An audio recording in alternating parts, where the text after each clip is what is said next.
In the last episode, we saw how the Catalan Company had crushed every Turkic army that faced them on the battlefield, after Byzantine emperor had hired them to save his empire, in danger of being wiped off the map by the Muslims.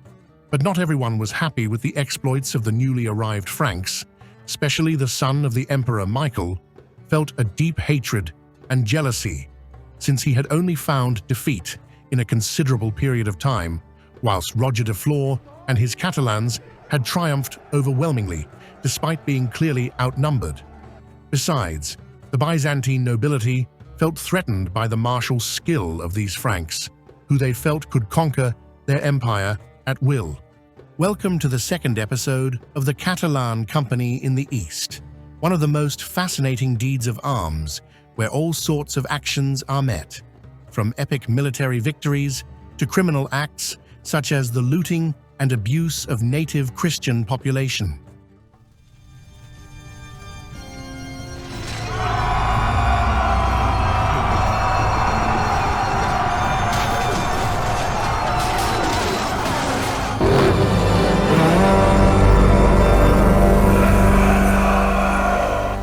The first sign of the betrayal that is brewing occurs in the city of Magnesia that the Catalans had previously liberated. The Catalan garrison of 100 Almogavers was murdered, and the company's treasury stolen by the imperial troops. De Flor's wife, Maria of Bulgaria, warned him, "Do not travel to Adrianopolis," claiming that the emperor's son held a deep grudge against him. The second sign of treason occurs upon de Flor's return in Constantinople. Emperor Andronicus pays him with counterfeit coins, which contained a lesser quantity of gold, unaccepted by the merchants. In any case, de Flor is appointed Caesar of the empire, Lord of Anatolia, and received, along with his officers, as saviors of the empire. After having received the title of Caesar, Roger visited the co-emperor Michael IX in Adrianopolis to show him submission.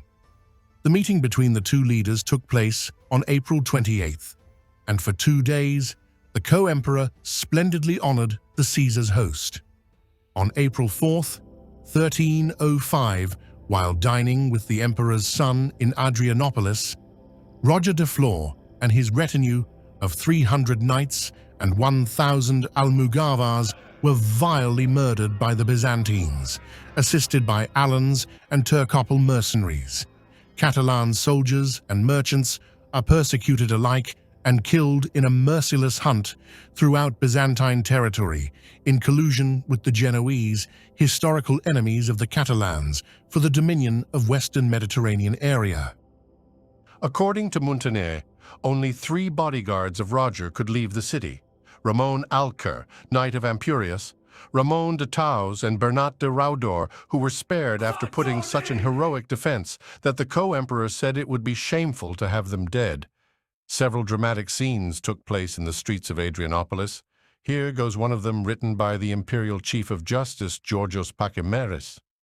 Around 60 Catalans imprisoned in Adrianopolis, whom after Caesar's assassination had been arrested, did not rest idle upon finding out about Roger's death and broke their steel chains. But they could not escape, as the tower's door where they had been confined was very difficult to break. So they climbed to the top of that tower and began to throw rocks at the enemies who were attacking them.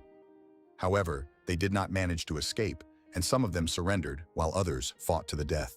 Finally, the inhabitants of the city set fire to the tower to kill them.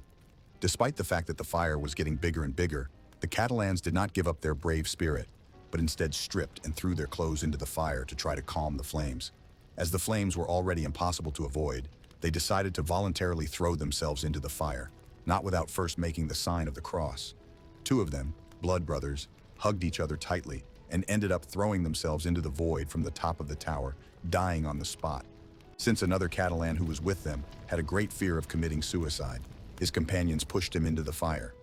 They killed themselves because their forces could not be compared to those of such a large town.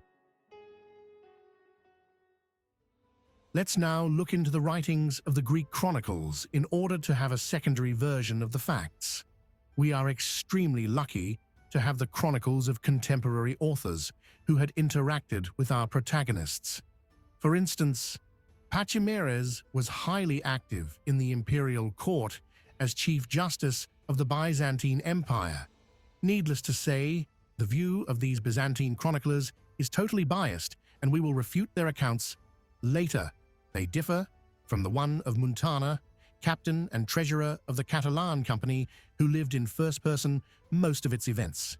But on the other hand, Deflor's cruelty and greed are traits that Pachymeres exposes, and that Muntaner sometimes hides. But alongside these defects, he reveals highly positive qualities in Roger: generosity, loyalty to his people, a rough sincerity, respect for the word given, and a frankness and noble personality. In regards to the assassination of Roger, according to Pachymeres, Roger, accompanied by his most loyal men, went to visit co-emperor Michael, in theory to pay him homage and meet him personally, as he had never seen him. But the real reason behind was to spy the imperial army. Michael honored the Caesar with his friendship and encouraged him to stop the brutal acts against the Roman population. The Alans, though, sought revenge for the death of their leader's son, perpetrated by the Catalans in a dispute over spoils of war in the Anatolian campaign. The Alan leader named Giorgos gathered his men outside the palace, claiming they would not let that criminal, Roger, leave the city. By the time Roger exited Michael's chambers, the Alans fell upon him. Roger sought shelter in the Empress' chambers, where he was stabbed on the back, receiving a mortal wound. The Alans encouraged everyone to capture and kill Catalans, whom only a few could escape. As soon as the rest of the Catalans found out about this incident, went to the fortress of Gallipoli to entrench themselves there.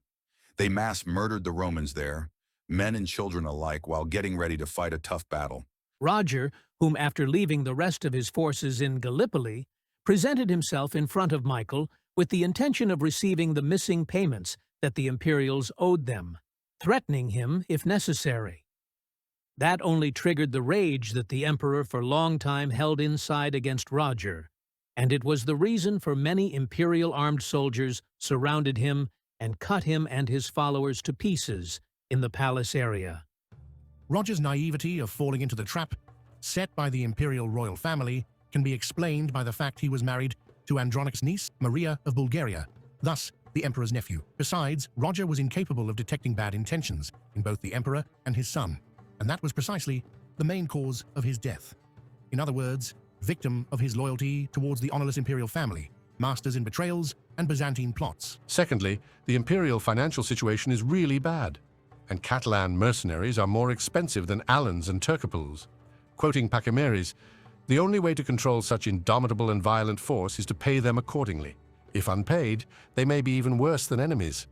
Also, in Byzantine hearts still burns a hatred towards the Crusader Franks of a different religion than Greek Orthodox who ravaged their territory in the past. Some believe the Pope is planning to invade Constantinople.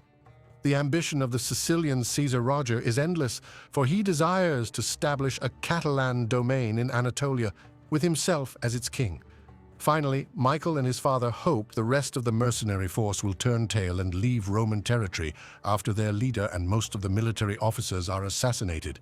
Leave a comment, if you like, of how should Emperor Andronicus proceed in this situation. Would you have tried to get rid of them, or let them establish in Anatolia to act as a shield to the empire against the Arabs? In the next episode, the brave mercenaries will stand against the Byzantine grinding machine in an all-or-nothing gamble. We already advanced that the emperor will regret having betrayed them. Hope you enjoyed and wish you a great day.